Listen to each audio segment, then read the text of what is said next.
Tere, Erlis! Tere! Mina käisin Sadamaa turul ja kokkulepitult tõin rohelist, kuid iga aia peal oleks vaja süüa midagi tugevamat. Mis sa soovitad? Õige see on, et aiapidu ainult rohelisega ei piirdu.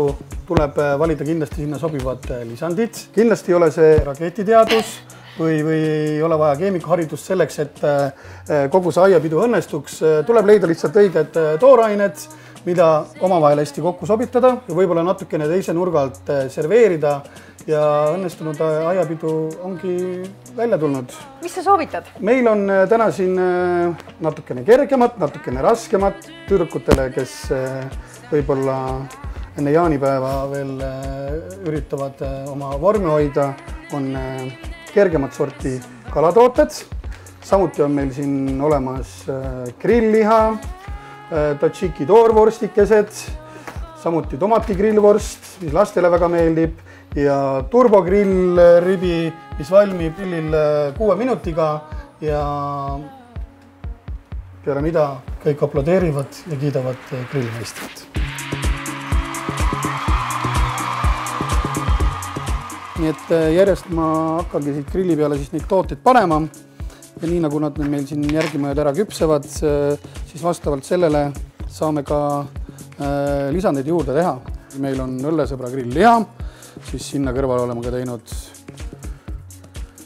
õllesõbrale sobiliku lisandi, kus me kokku segame siis või ja terasinepi, mis pärast grillilt tulnud lihale siis kenasti kastmeks sulab. Samuti teeme vorstikesi 2 erinevat moodi. Meil on siis toorvorstikesed, tzatziki omad, kus on ilusti näha ja sellised mõnusad ürditäpid sees, tüdrukutele väga maitseb. Siis on meil tomatigrillvorst, mis on laste suur lemmik ning need siis kombineerime kokku ühe korraliku salatis tirkusega. Grillribi ma paneksin nüüd kõige lõpus, sellepärast et siin on juba ka ette meil ilusti peale kirjutatud eelküpsetatud, valmis 6 minutiga, ehk siis nendega meil praegu väga kiiret ei ole.